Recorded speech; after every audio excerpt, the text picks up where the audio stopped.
क्या है कि बेसिकली क्या है, अगर आप देखो तो रिलेटिव डोमेस्टिक प्राइस इंक्रीज कर गया, वो हमने बात कर ली। Slope of IC at its point of tangency indicates the domestic relative price of clothing. Basically see क्या करो, ये जो पॉइंट है ना ए, इससे अगर तुम एक प्राइस लाइन गो थ्रू कराओ जो कि इस आईसी से टेंजेंट हो, तो वो प्राइस लाइन होगी डोमेस्टिक प्राइस लाइन। ठीक है।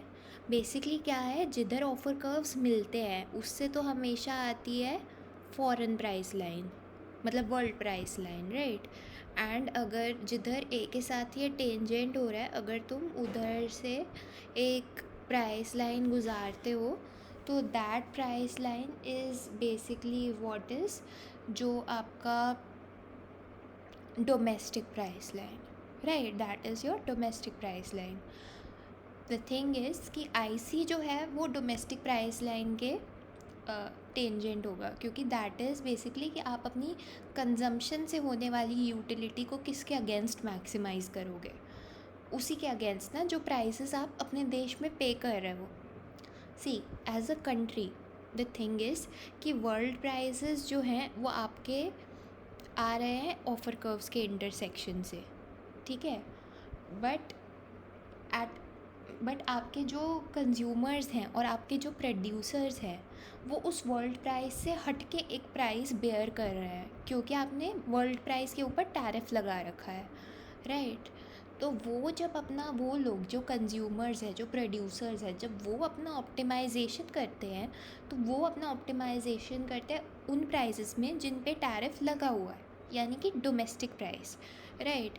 तो उनका जब आईसी टेंजेंट होता है तो वो टेंजेंट होता है डोमेस्टिक प्राइसेस से, ठीक है। और ऑफ़र कर्व्स के मिलने से जब दोनों देश इकट्ठे बैठ के हाथ मिलाते हैं, वो वाले जो प्राइसेस आते हैं वो होते हैं वर्ल्ड के प्राइसेस, ठीक है। तो वो वर्ल्ड प्राइसेस आ गए, बट वर्ल्ड प्राइसेस पे जो प्रोड्यूसर्स कंज्यूमर्स हैं वो वहाँ पर अपना यूटिलिटी मैक्सिमाइजेशन नहीं कर रहे, क्योंकि वो बेचारे तो डोमेस्टिक प्राइसेस फेस कर रहे हैं ना, जिसमें टैरिफ्स हैं, राइट। तो वही चीज़ है, और साथ में इन्होंने वही बताया है कि the ways between the two prices, एक तरफ डोमेस्टिक प्राइस है, एक तरफ वर्ल्ड प्राइस है, रिलेटिव प्राइस। ऑफ कोर्स मैं रिलेटिव मेंशन नहीं करी बार बार क्योंकि बोलने में ज़्यादा हो जाएगा, but you have to realize कि बात हम रिलेटिव की ही कर रहे हैं हमेशा। जनरल इक्विलिब्रियम है तो it's a relative price model ही हमेशा, ठीक है। Between the two prices shows the optimal tariff rate. तो जो गैप है डोमेस्टिक रिलेटिव प्राइस और वर्ल्ड रिलेटिव प्राइस का, that is the optimal tariff rate, right.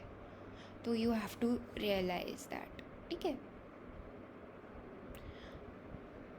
अच्छा, अब इसकी जो डायग्राम सर ने बनवाई थी क्लास में, जो मुझे मतलब अलग अलग नोट्स से मिली, जैसे कि कुछ नोट्स तो वो है जो आदित्य ने भेजे थे, राइट। तो अगर मैं उन नोट्स से देखूँ तो उस डायग्राम में और जो बुक में डायग्राम है उसमें बहुत हल्का सा फ़र्क है, फ़र्क भी नहीं है, सर ने कुछ कुछ चीज़ें एक्स्ट्रा बनवाई हैं डायग्राम में, ठीक है। एंड वो बहुत बेसिक सी चीज़ें हैं।